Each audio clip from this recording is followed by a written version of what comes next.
You know, I couldn't decide if I wanted to space out some of these things. Anytime I put up anything Wildcats or Jim Lee or Todd McFarlane or Rob Liefeld, those videos always get the most views. And so sometimes I like to spread it out. I want to like blow my load too quickly in one shot.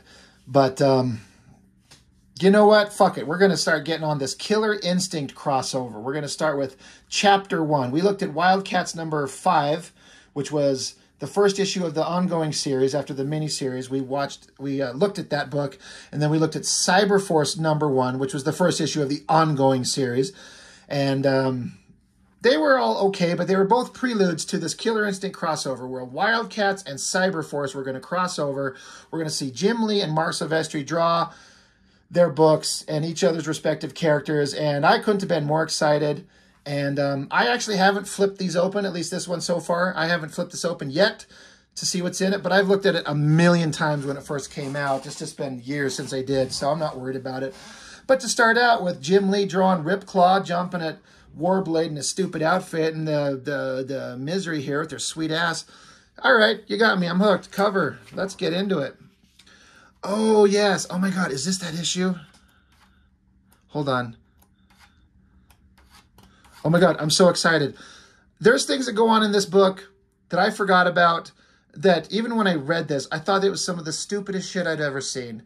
Now, when we get to it, we'll talk about it, or I'll talk about it. You got to listen because you're on my channel, so ha.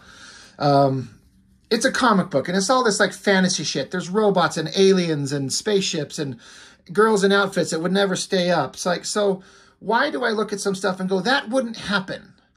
Well, for me, it's like you can have something fantastical, but there's got to be a certain amount of rules around it that makes it at least kind of believable. It's like, I always refer to like Terminator 2. Like you got a robot, right? Arnold Schwarzenegger, he's the Cyberdyne Systems Model 101. He's a badass robot with skin over him. So he's almost indestructible. He's very strong. He's extremely accurate with his shooting, but it doesn't mean that he could like look at a skyscraper from the ground and jump from the ground up to the skyscraper because he's a robot. Like the physics of that design of that machine were not made that way in the James Cameron film. Does that make sense what I'm saying? Like he's fantastical, but there's a believable bit of boundaries set around it to make it like, okay, he can do this, but if he gets put in this situation, it could go to shit. That's a weird way of kind of describing what is going on. Some of the things go on in here. We're going to get into them. I'm so excited because I forgot. I thought that this stuff that happened in this book was like an issue or two later. But in the issue 5, it ended with, if you remember, there was those 4-page spreads of the comic opening up. And the Wildcats infiltrated this place looking for something, and then they barely got away with their lives. They teleported out, but Warblade stayed behind, and then the place blew up. So they're like, holy shit, like, is he dead? What are we doing? I don't know. Is Warblade still alive? We can't leave him. We got to go check. But best leader in the history of ever, Spartan, is like, it's too risky. We lost our IFF and ECM systems in the explosion. Oh my gosh. Our best course of action is to get out of Gamoran airspace where they can track us. But Voodoo, she's like, it's too late for that Hadrian, which is Spartan's real robot name. He's a fucking robot. Like, who cares? Anyway, she sees them. They've found us. So you got some weird-looking spaceship bullshit things. They shoot missiles. Grifter, redirect all available power to shields. Hang on tight, everyone. I'm taking evasive action.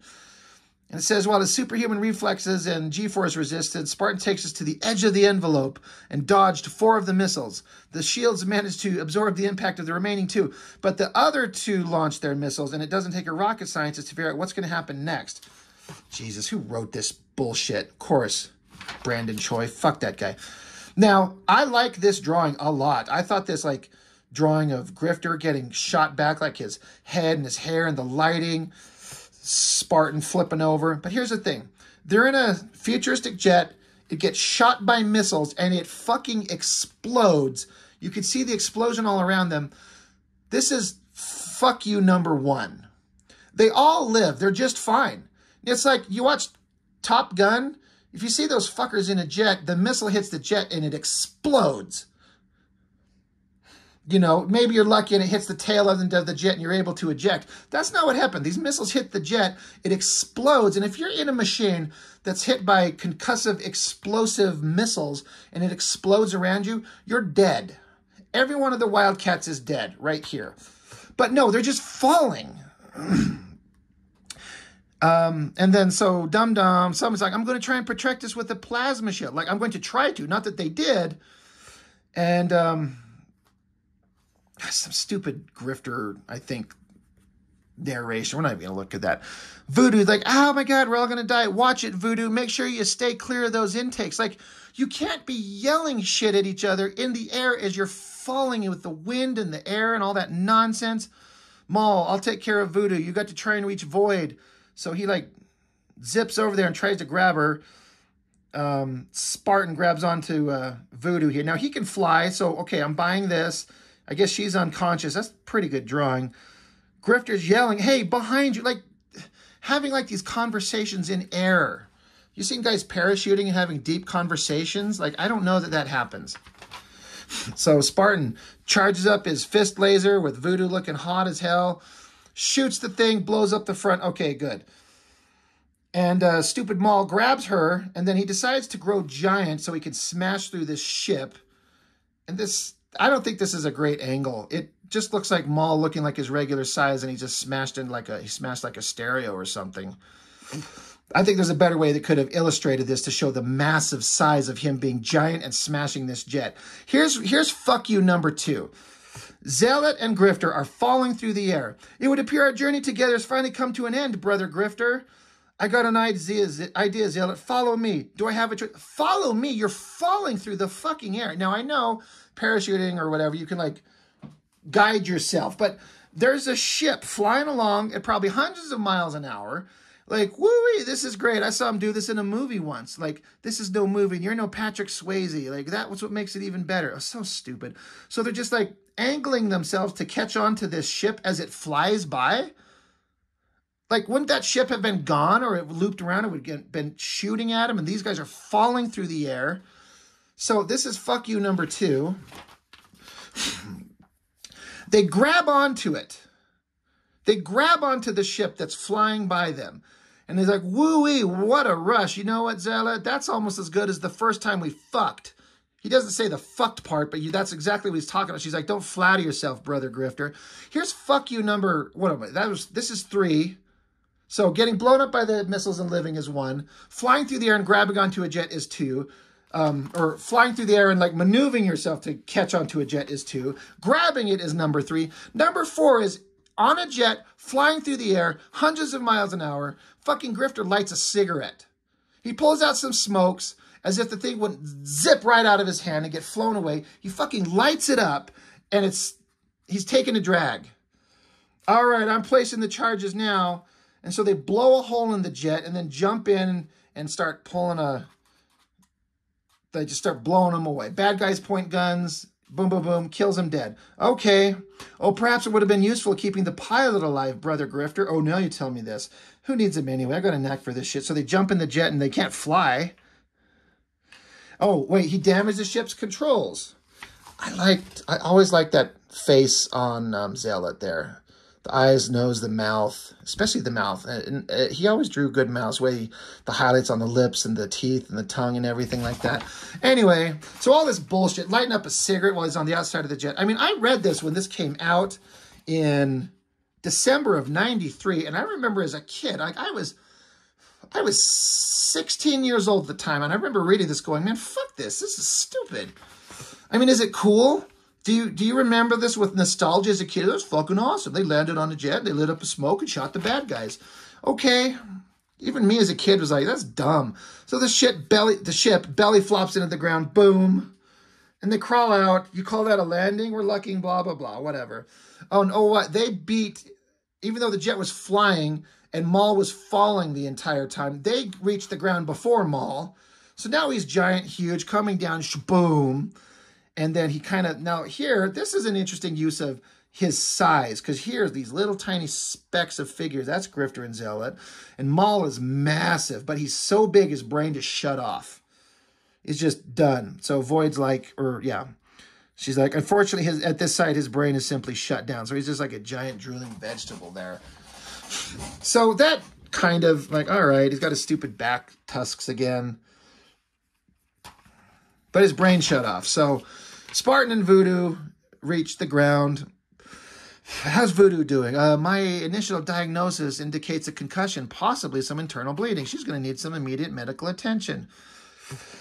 So anyway, they wake her up and they're like, well, she's got to fix Maul. She's got to pull a Black Widow with the Hulk. She's got to like touch his hand, stroke his dick, and get him small. Seems to be the opposite of what would happen. But she uses her magical powers. I've got to try to use the site to help Jeremy for the team's sake. And then she gets into Maul's head, and he deflates like a balloon, and he's small again. And then she passes out. And I'm going to have this drawing where like her boobies are pointing towards the sky. And that's fine. She's like, no, we've got to go find Warblade. Like, oh, you're such a good warrior. You helped us. They're like, Void, teleport Voodoo back so she can get medical attention. She's like, I want to help, but you've done all you can. So they teleport away. Like, they're just holding each other. Dead ass. So, all right. So now they teleported away. So Void and Voodoo are gone. Warblade's gone. We just got the dudes left, right? Maul, Spartan, Grifter. They're sitting around. Oh, yeah, Zealot stayed. That's right. 3 dudes and a chick. I'd watch that video. So they got to do something. So they strap on jetpacks or something from the wreckage of their own ship, which exploded, would have been scattered over how many miles. But they go find the wreckage, and there's enough stuff not damaged they could strap on jetpacks. So they fly off, they land back at the exploded building, and now this stupid redhead girl is just still standing there. And, oh, you come back to get your fallen comrade. Your loyalty is admirable, but blah, blah, blah. So they shoot. Now, this I kind of liked. I just stabbed my comic with this thing. I don't fucking care. Shoots his gun, shoots her gun, his laser blast. I like the drawing of this. This is like good Jim Lee shit. They shoot, and she teleports away. Oh, yeah, Warblade's right here. I think she takes him. And it isn't over yet, Wildcats. We'll meet again. Count on it. And he's like, oh, she's good. She's really good. And we got to do a double-page spread of them standing there. Like, he's just standing there pointing his fist. I thought this was so stupid looking. Grifter's fine. He's got his thing pulled back, and he's got a smoke again. He's got a beer again because he's cool. Because when you're cool and you're doing battles out there, he carries a pack of Bud Light with him or some shit. And he's got smokes. Zealot's kind of looking hot for a Jim Lee drawing. They pulled a Liefeld and cut off all the feet. But at least they're standing in fucking snow, so it's excusable. I don't know. This is not... I mean, it's fine, I guess. I don't care for it. I don't like that double-page spread too much. You can like it. Fight me. So I kind of like this dark silhouetted-ish in drawing, the way he is kind of hunkered over the technological wall. Oh, yeah, this is fuck you number, what, 5, 6 are we on? They don't know what happened, but this is like some Star Trek bullshit. They use this kind of bullshit excuse all the time. You forget, Grifter, that I'm not a man, but an android. My thermal imager can assimilate even the slightest residual heat patterns in the area. And by processing this data through my cerebral processing unit, I can ascertain what took in place, enabling me, in essence, to look back in time for a brief moment. So he could just detect heat patterns that were in the area and then just reassemble the movements of human beings. Like, those assholes on Star Trek pull out their little tricorders and say that same shit all the time. They're like, oh, by analyzing, molecular patterns in the area, I can determine that somebody was here approximately 6 hours ago or some bullshit. Anyway, so he's looking back in time. Warblade was fighting with the girl. They both landed on the ground. The girl wakes up, and she finds this dude who's like, fucking head's blown off. Like, seriously, it doesn't look like his brains are shot out. So she's sad. And there was the one part of like interesting story writing. It's like she actually started crying, but then something inside of her clicked and the hardness returned. It's like, boom, she was back to being Raging Monster. Like a switch went off in her head. So it's interesting that she was crying and sad, but then suddenly it's like a switch went off. So I'm like, well, what does that mean? What is with this redheaded nobody? She drags Warblade away by his ponytail. She gets something into this computer device here. She never finished inputting the code. So, and I guess Spartan can put in the he's Data from Star Trek. He can input a code and crack it super fast. I believe it. He's a robot. And what do they find? They find a golden photon torpedo.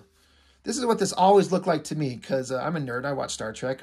Those things are like big flat objects with kind of like an oval shape. It's like this shiny golden look. And so I kind of like this shiny metallic look he's got. But they pull this out. What is so important? What is in here? There's something in here that's relevant. He tries to crack it open, gets electrocuted.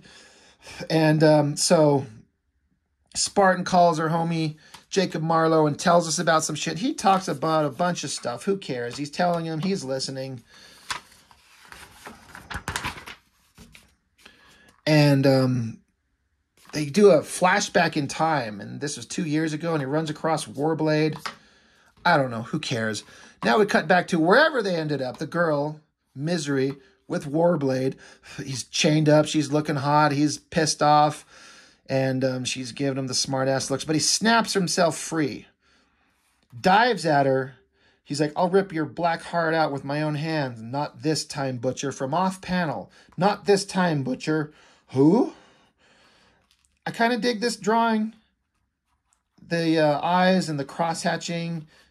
I like this drawing right down here. I kind of like that drawing there too. I mean, it's Jim Lee. Everything's kind of good. It's not the drawings that I necessarily dislike. It's the story and all these bullshit things. But who's here? Oh, shit. We got Ripclaw. We got Warblade. We got Hot Girl. And we got a statue. This Ripclaw is not a great drawing, but again, for as much as this Warblade outfit looks stupid, this dark shadowed in face with the screamy thing going on, the claws, the twisting of the body as he turns to look. I'm on board. And it's the first time these characters are going to cross paths in the history of our reading them. So, oh shit, to be continued in Cyberforce #2. So I'm excited. So there was a lot of stupid shit that went on in here. And you can tell me I'm being hyper picky and you can kiss my ass.